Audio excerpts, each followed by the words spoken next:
Assalamualaikum warahmatullahi ta'ala wabarakatuh, and very good day I bet to all. So my name is Muhammad Akil Akhtar bin Zulkifli. So today I'll talk about Baltic country. So sometimes we call it Baltic states, and Baltic countries is sum of countries that includes in 14 neighboring countries of Russia. But first of all, let's talk about what is Baltic country and why we call it Baltics.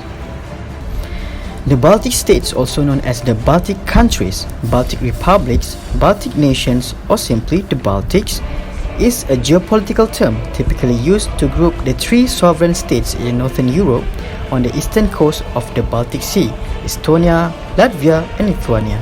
The term is not used in the context of cultural areas, national identity, or language because while the majority of people in Latvia and Lithuania are Baltic people, the majority in Estonia are Finnic. Now, we understand why they call it Baltic country. In the Baltic country or Baltic states, there are three major countries involved in it. The first one is Lithuania, Estonia, and Latvia. Without further ado, let's talk about what is Lithuania country. Lithuania is the only Baltic country with a tradition of nearly 800 years of statehood. Its name was first mentioned more 1,000 years ago in 1009, which on the dividing line between Western and Eastern civilizations, Lithuania battled dramatically for its independence and survival. Once in the Middle Ages, Lithuania was the largest state in the entire Eastern Europe. Crafts and overseas trade prospered. So let's move to the Lithuania climates. In Lithuania, a flat country overlooking the Baltic Sea, the climate is semi-continental, with very cold winters and mild, moderately rainy summers. On the coast, the average temperatures are -2.5 degrees Celsius, which is 27.5 Fahrenheit in January and February, while 18 degrees Celsius, which is 64 Fahrenheit in July and August. In inland areas, the temperatures are a bit lower in winter and a bit higher in summer. The winter's extremes in Lithuania are -34 degrees Celsius, which is -29 Fahrenheit at the coast, and -43 degrees Celsius, which is -45 Fahrenheit in the east of Lithuania. Let's talk about Lithuania environmental problems. There are three major environmental problems in Lithuania, which is air pollution, water pollution, and the threat of nuclear contamination. The cement industry produces 299,000 metric tons of airborne pollutants per year. In 1996, industrial carbon dioxide emissions totaled 13.8 million metric tons per year. A UN report on Lithuania stated that air pollution had damaged about 68.4% of the nation's forests. Water pollution results from uncontrolled dumping by industries and the lack of adequate sewage treatment facilities. In the 1990s, 42% of the nation's treatment facilities were inoperative. History of Lithuania. On February 16, 1918, Lithuania was re-established as a democratic state. It remained independent until the outset of World War II, when it was occupied by the Soviet Union under the terms of the Molotov-Ribbentrop Pact. Following a brief occupation by Nazi Germany, after the Nazis waged war on the Soviet Union, Lithuania was again absorbed into the Soviet Union for nearly 50 years. In 1990 to 1991, Lithuania restored its sovereignty with the act of the re-establishment of the state of Lithuania. Lithuania joined the NATO alliance in 2004 and the European Union as part of its enlargement in 2004. Culture in Lithuania. Lithuania has the most homogeneous population in the Baltic states. In the 2001 census, 83.45% of the population identified themselves as ethnic Lithuanians, 6.74% as Poles, 6.31% as Russians, 1.23% as Belarusians, and 2.27% as members of other ethnic groups. Lithuanians have their own special way of celebrating the night before Christmas, which they call Kusias. While they were together with the rest of the Christian world, the birth of the infant Jesus, for Lithuanians, this night also remains connected to ancient agricultural traditions and the winter solstice.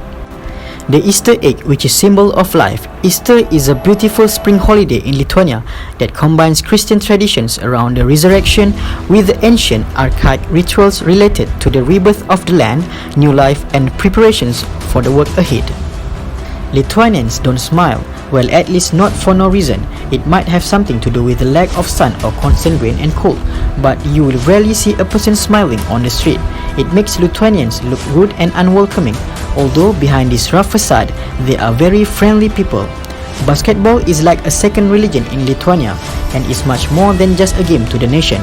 Ever since the country won gold in the 1937 Eurobasket, basketball became its number one sport and stayed on top ever since. Organization involved in Lithuania. There are many organizations involved in Lithuania, such as IWAV, which stands for the International Women's Association of Vilnius, that is a non-government and non-profit association established as a forum for communication, cooperation, and charitable work. Next is YFU Lithuania, which stands for Youth for Understanding, that is an international organization promoting youth exchange programs around the world, and also MIPAS, which stands for Migration Information and Cooperation Platform, that responsible to educate workers employed in the immigration sector to help them better understand and communicate with the foreigners moving to Lithuania. So let's move to the Lithuania current issues. Lithuania has experienced positive economic changes in recent years, but income inequality and social exclusion remain a problem. The rate of poverty, income disparity, and taxation remain the three main focus areas in Lithuania.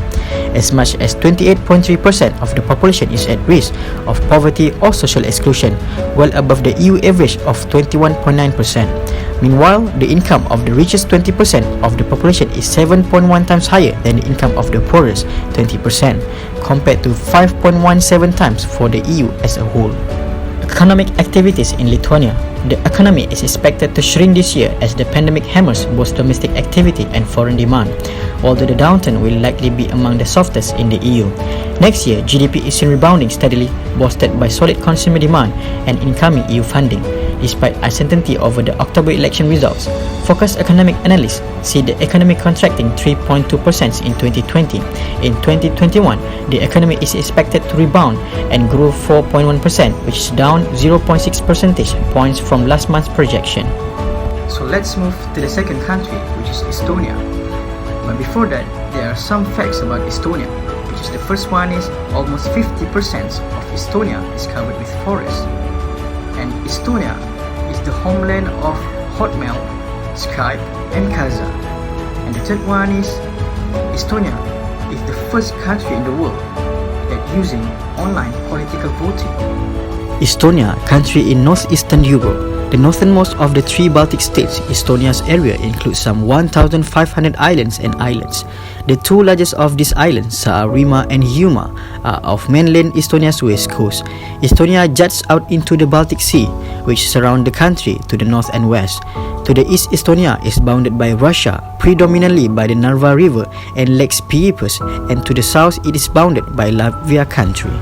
Climate of Estonia. The temperate and humid climate of Estonia differs sharply from the climates of regions to the east of Russia at the same latitude. The northern and western coastal areas tend to be milder than the country's inland regions, while the eastern and southeastern regions tend to have a continental climate. The mean temperature is 17 to 23 Fahrenheit, which is -8 to -5 degrees Celsius in January, and 61 to 63 Fahrenheit, which is 16 degrees Celsius to 17 degrees Celsius in July. The Estonian climate is generally favorable for agriculture. Main environmental problems in Estonia are old shale mining and burning, excessive tree felling, and air pollution. In Estonia, technologies for oil shale mining and consuming have been continuously developed for more than 80 years. By March 2006, 1 billion tons of oil shale had been produced in Estonia. Power stations using oil shale emit large amount of carbon dioxide and other gases. The groundwater regime and often also the water quality are altered in mined-out areas. Environmental effects are resulting of immediate hazards in Estonia. History of Estonia. Estonia has been dominated by foreign powers through much of its history. In 1940, it was incorporated into the USSR as one of its constituent republics. Estonia remained a Soviet republic until 1991, when along with the other Baltic states, it declared its independence on September 6, 1991, and United Nations membership followed shortly thereafter.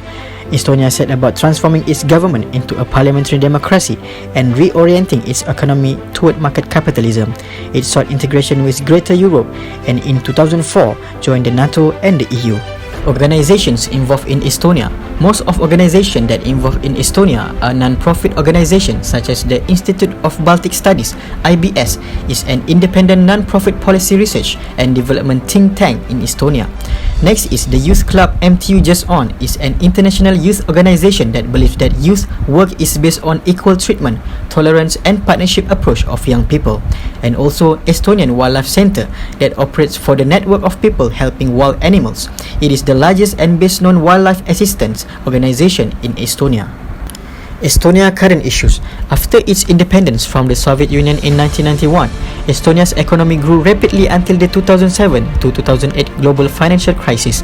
This revealed the country's heavy reliance on industry that generated little value added. As the financial crisis deepened, the country's GDP shrank by 5% and in 2009 by another 14%. In addition, Estonia's productivity and long-term growth were in danger as the country's population was aging and declining in number. Economic activities in Estonia. Although the COVID-19 fallout will pummel activity this year, the economy is in rebounding back to growth next year as domestic and external demand gradually firm. An improving labor market is poised to support incomes and thus private consumption, while reduced uncertainty props up investment. Focus economics analysts see the economy growing 4.1% in 2021, which is down 0.6 percentage points and 3.5% in 2022. With that, let's move to the last but not least country, which is Latvia. But before that, did you know interesting facts about Latvia? Latvia is a Wi-Fi paradise. Why? Because it has one of the world's fastest internet connection that has 800 points free connection in Riga that you don't even have to pay for it. Latvia, officially known as the Republic of Latvia, is a country in the Baltic region of Northern Europe. Since Latvia's independence in 1918, it has been referred to as one of the Baltic states. It is bordered by Estonia to the north, Lithuania to the south, Russia to the east, Belarus to the southeast, and shares a maritime border with Sweden to the west. Latvia has about 2 million inhabitants and a territory of 65,000 km per square feet. Its capital and largest city is Riga. In 1939, the country came under Soviet control and the next year was occupied by Nazi Germany for the duration of World War II. During this period, over 85,000 Latvian Jews and Gypsies were murdered in Nazi concentration camps. The first protest against Soviet rule in Latvia was in 1987, when 5,000 people gathered in the capital city of Riga. Subsequent demonstrations throughout Latvia followed in the next year. In 1989, 2 million citizens of the Baltic states created a human chain as a call for independence. In Latvia, there are about 62.3% Latvians, 24.9% Russians, 3.2% Belarusians, 2.2% Ukrainians, 2% Poles, 1.2% Lithuanians, 0.3% Roma, 0.2% Jews, and 3.6% are others.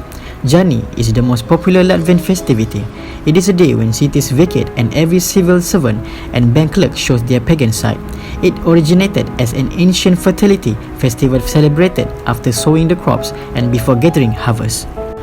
Climates in Latvia. Latvia is a small country, so there are little temperature variations. However, the climate in the west is generally milder than in the east.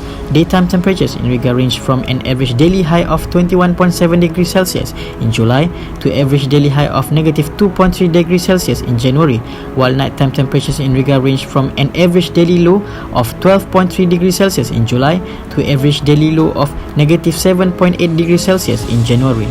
Environmental problems in Latvia. In Latvia, cars and other vehicles account for 70% of the country's air pollution. Acid rain has contributed to the destruction of Latvia's forests. Latvia's water supply is perilously polluted with agriculture chemicals and industrial waste. The Gulf of Riga and the Daugava River are both heavily polluted. Important economic organizations in Latvia include Latvian Chamber of Commerce, an organization that promotes trade and commerce with its Baltic neighbors, Europe, and the Russian Federation. Moreover, Latvia International Commerce Center, Latvian Small Business Association, and the World Latvian Businessmen Association. The largest trade union in Latvia is the umbrella organization of the Association of Free Trade Unions, founded in 1990.